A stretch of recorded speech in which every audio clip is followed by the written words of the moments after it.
Bem-vindo ao curso de Programação Orientada a Objeto em Java. Este curso é voltado para você que está em pânico na faculdade ou no curso técnico, tentando entender esse negócio de programação orientada a objeto. E você que também ouviu falar do seu professor que programação orientada a objeto é muito fácil, e ele afirmou a verdade quando disse isso, mas você não está entendendo nada. E também voltado a você que ouviu do seu professor que programação orientada a objeto é difícil. Se ele falou isso, pode ser que nem ele saiba o que é.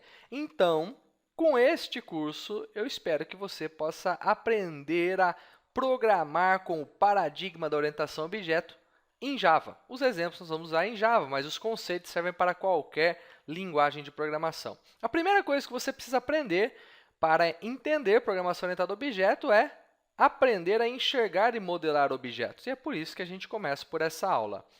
Enxergar um objeto é uma coisa que você já sabe. E eu digo aqui que você já sabe programação orientada a objeto. Dá uma olhada nessa imagem. E o que você vê nessa imagem? Daí você pode falar assim, eu vejo jogadores. Um time da Espanha. É, o time da Espanha. Vejo jogadores. Jogadores. Então, vou até anotar aqui, ó. Estou vendo, abrir um software excelente aqui, ó. Vejo jogadores. O que mais que nós vemos? Vemos chuteira.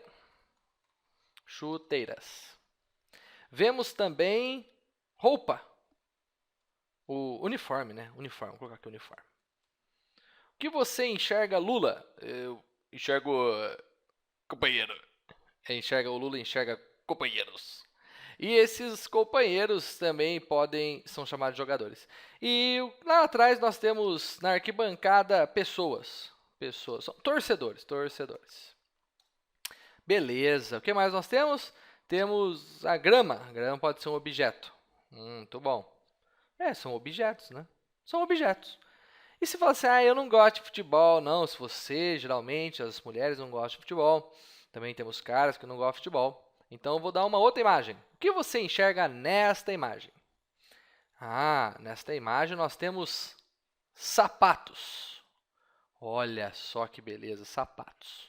E esses sapatos, tem sapato, mas dependendo assim da sua profundidade no assunto, né, do seu entendimento, você pode enxergar tudo igual aqui, né? Mas não, tem sapato aqui que tem o salto grosso, que é no seu nome, tem sapato que tem o salto fino, que eu também no seu nome, tem aqui tipo rasteirinhas, essas bagaças aqui, ó, esses negócios aqui, sandália de soldado romano, ó, esse negócio aqui, ó, teatro de Jesus, esses negócios aqui também, ó, fazer é a mesma coisa, isso aqui é para lá na época da Galileia lá.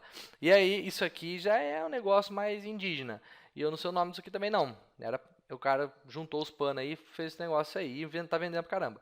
Isso aqui é o soldado romano chique, né? Isso aqui é o soldado romano feminino, que tem um salto aqui interessante, muito legal. Isso aqui eu não sei o nome também não. Mas tem aí sapatos. Todos os sapatos são iguais? Acho que não. Esse aqui é salto plataforma, isso que eu vi minha esposa falar esses dias, salto plataforma. E aqui, então, nós temos diferentes tipos de sapato, mas estamos enxergando sapatos. Então nós temos sapatos de salto alto, temos rasteirinhas, não sei se é assim que escreve, deve ser. E temos também, sei lá, sapato plataforma, salto plataforma, não sei como é que é o negócio. Maravilha! Então, nós enxergamos objetos. Pronto, é isso que nós precisamos fazer. E uma vez que nós enxergamos objetos, nós podemos, agora com um pouco mais de profundidade, enxergarmos as características desses objetos. Vou voltar aqui. Vou usar aqui esse primeiro exemplo.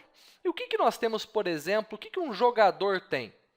Bem, um jogador ele tem nome. Então, vou colocar aqui algumas características. O jogador tem nome. O que mais que o jogador tem? Ele tem cabelo. Alguns têm, outros não. Temos aqui o Iniesta, por exemplo, aqui que a calvície chegou. E aí, temos também aqui outra característica. O jogador tem um número. Maravilha! Todo jogador, vou pensar em outros jogadores. Um jogador do Brasil, por exemplo, ele tem uma nacionalidade, que não é a mesma do jogador da Espanha, graças a Deus. Beleza, então essas são características de jogadores. Vamos pegar aqui as chuteiras. As chuteiras, elas têm cor. Elas têm marca. Por exemplo, dá para ver que é Adidas. Quase tudo aqui é Adidas. Adidas deve ser patrocinador. Beleza, uma chuteira também ela tem número de travas. Olha que beleza. Então, nós temos características. Então, o segundo passo, após identificarmos os objetos do mundo real, é identificarmos as características desses objetos. Uniforme. O uniforme ele tem uma cor. Também tem uma marca. O uniforme ele tem... eu posso separar em cor da camisa, cor do short, cor da meia. Olha que beleza! Então, nós temos características. E assim, vamos fazendo para todos os outros objetos, ok? Beleza. Vou pegar aqui os sapatos. Vamos lá nos sapatos, fotinho dos sapatos. E nos sapatos nós temos cor também, tem cor. Um sapato ele tem tamanho, né?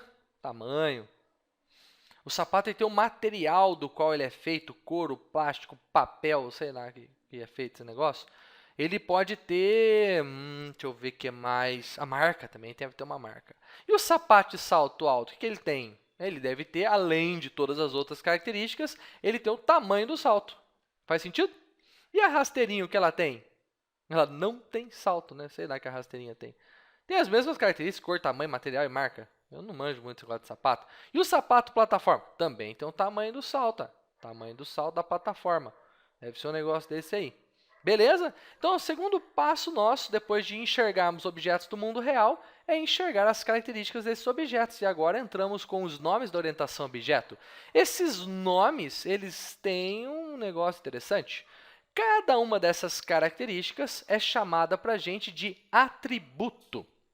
Então, um objeto jogador, ele tem um atributo nome, o atributo cabelo, o atributo número, o atributo nacionalidade.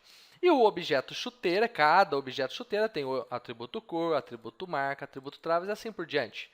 Uma vez que nós enxergamos objetos do mundo real que são semelhantes, então, quando nós enxergamos objetos semelhantes e identificamos as características deles, nós enxergamos uma classe de objetos. Essa classe de objetos ela possui características. Então, a classe de objetos sapato possui cor, marca, material e tudo mais, e tamanho. A classe de objetos jogador de futebol tem essas características, nome, cabelo, número, nacionalidade. Todo jogador de futebol é igual? Não é igual, mas todo jogador de futebol possui essas características. Ok? Dessa forma, então, nós podemos enxergar um novo conceito, que é o conceito de classe. O que é uma classe? Uma classe é um grupo de objetos. Quando nós identificamos objetos semelhantes, identificamos os seus atributos, então nós identificamos uma classe de objetos. Eu posso, então, ter a classe chuteira, a classe jogador, a classe uniforme, e nós podemos, assim, criar outras classes. A classe torcedor lá atrás. Então, nós enxergamos objetos e agrupados, esses objetos nos dão uma classe. Então, nós vamos ter a diferença entre, vou escrever aqui, classe e objeto. São os dois principais conceitos para nós. Com esses conceitos, nós vamos caminhar durante todo o curso de orientação a objeto. Uma classe, então, ela é um agrupamento de objetos. E esse agrupamento, quando nós identificamos esse agrupamento, identificamos as características desses objetos, então nós identificamos a classe deles. E a classe ela tem características que são chamadas de atributo. Ou seja, o objeto ele é uma instância da classe, ou seja, o objeto ele é gerado a partir da classe. Eu tenho a classe jogador, que é a definição de como um jogador vai ser. E então, eu tenho aqui um jogador, um outro jogador, um outro jogador e assim por diante. Vamos pegar um exemplo para diferenciar classe e objeto. Então, eu tenho aqui a classe jogador. Classe jogador. E na classe jogador, eu tenho nome, cabelo, tenho número e nacionalidade.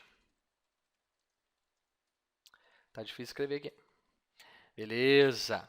E agora, minha pergunta é a seguinte. Todo jogador é igual? Já fiz essa pergunta e a resposta eu acho que é não. Não, todo jogador não é igual. Vamos pegar aqui, então, alguns exemplos de jogadores. Vou pegar aqui um jogador que é esse cara aqui, ó, o Andrés Iniesta. Qual o nome dele? Iniesta. Qual é o cabelo dele? Faltando. Qual é o número dele? O número dele é 6, está aqui 6. Qual é a nacionalidade dele? Espanhola. Muito bom. Vamos pegar um outro jogador aqui. Temos um outro jogador que é o Piquet, que deve escrever assim, ou assim, ou assim, ou assim. Sei lá como é que escreve Piquet. E aí tem lá Piquet. Como que é o cabelo do Piquet? Cabelo com topete. Qual é o número do Piquet? 3. Qual é a nacionalidade do Piquet? Espanhola. Ou seja, a classe jogador define o que um objeto vai ter. E o objeto é a classe tornada concreta. Então, quando eu tenho um objeto, eu tenho aqui o objeto Iniesta, e o objeto Iniesta é um objeto da classe jogador.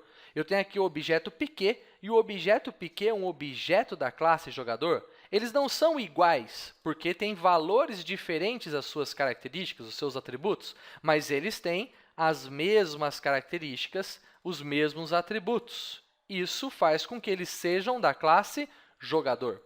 Beleza? Eu posso enxergar outras classes e outros objetos. Então, a chuteira do Iniesta é um objeto da classe chuteira. A chuteira do Piquet, que está aqui atrás, é um outro objeto da classe chuteira. Beleza? Identificando isso, nós vamos agora, na segunda aula, aprender a modelar os objetos, as classes, através de um diagrama. Bora para a segunda aula.